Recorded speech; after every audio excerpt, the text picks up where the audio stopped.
ChatGPT, salut. Salut Sheldon. C'est quoi Python et pourquoi utiliser Python pour le machine learning et pour le deep learning? Python est un langage de programmation facile à apprendre et largement utilisé grâce à sa simplicité et sa lisibilité. Il est idéal pour le machine learning et le deep learning en raison de ses nombreuses bibliothèques spécialisées comme TensorFlow, Keras et Scikit-learn. Ok, je vous donne plus de détails en ce qui concerne c'est quoi Python et pourquoi avoir choisi Python dans cette vidéo. C'est parti.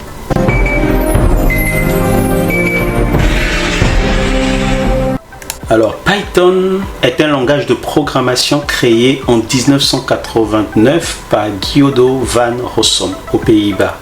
De la série télévisée Monty Python's Flying Cursus, de laquelle il a dérivé le nom Python, encore en français Python.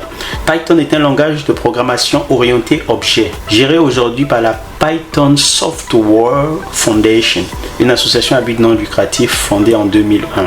Alors, que signifie la programmation orientée objet? C'est un concept de programmation qui utilise des objets réels ou virtuels pour structurer et organiser le code. C'est-à-dire, on conçoit un objet, on lui attribue des données qui sont des propriétés et des actions qui sont des fonctions.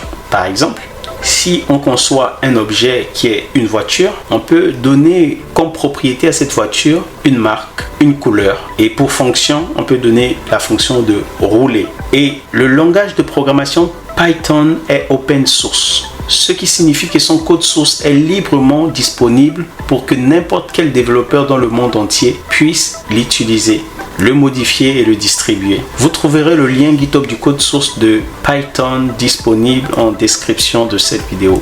Pourquoi alors utiliser Python? Il existe en effet plusieurs langages de programmation orientés objets tels que C++, Java, qui sont open source. Pourquoi avons-nous fait le choix d'utiliser Python pour le machine learning et pour le deep learning? Alors, premièrement, parce que Python est un logiciel gratuit. Oui, vous pouvez installer Python sur autant d'ordinateurs que vous voulez. Deuxièmement, à cause de sa facilité d'apprentissage.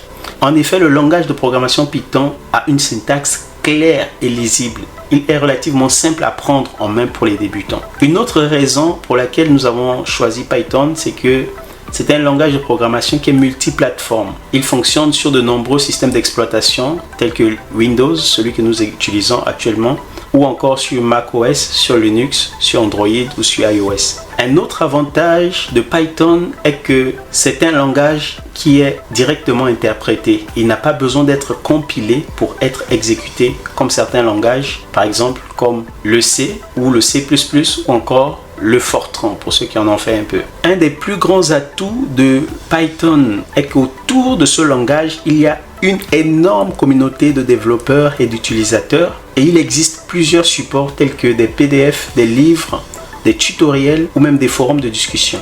Ce qui fait de Python le logiciel de programmation le plus utilisé en 2023 et en 2024 selon le TIOB, l'indicateur des langages populaires. Maintenant, pourquoi utiliser Python pour le machine learning et pour le deep learning? Le machine learning qui est l'apprentissage machine et le deep learning qui est l'apprentissage profond. Nous y reviendrons autant convenable sur ces termes. Mais nous utilisons Python pour le machine learning et pour le deep learning principalement à cause de sa vaste gamme de bibliothèques. Par exemple, on y trouve NumPy, qui est une bibliothèque utilisée pour le calcul numérique et pour la manipulation des matrices. On y retrouve aussi Panda, qui est une bibliothèque qui est utilisée pour la manipulation et pour l'analyse de données.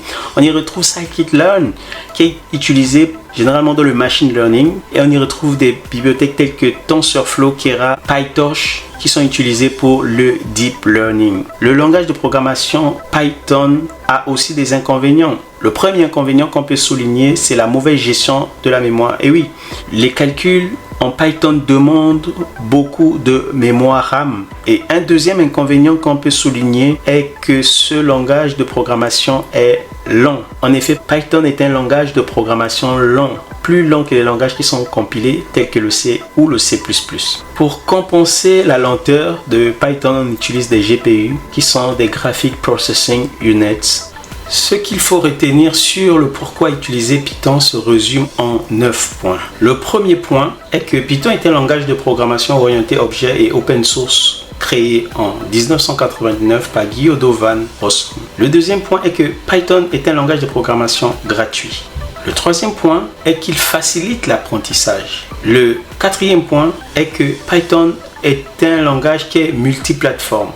Le cinquième point, c'est que c'est un langage interprété, n'a pas besoin d'être compilé en amont. Le sixième point est que Python est doté d'une énorme communauté. Le septième point est que Python a une vaste gamme de bibliothèques qui permet l'entraînement des modèles d'intelligence artificielle, donc du machine learning et du deep learning. Huitième point, Python est le langage le plus utilisé depuis 2023. Le neuvième point est que Python est un langage de programmation lent qui demande beaucoup de mémoire et a besoin de GPU pour combler sa lenteur et pour le rendre même plus performant. C'est pourquoi dans un prochain tutoriel, nous allons préciser des capacités des ordinateurs à avoir pour pouvoir faire du machine learning et nous vous proposerons aussi la carte graphique qu'il vous faut pour pouvoir entraîner des modèles de deep learning. Merci d'avoir regardé ce tutoriel et à très bientôt.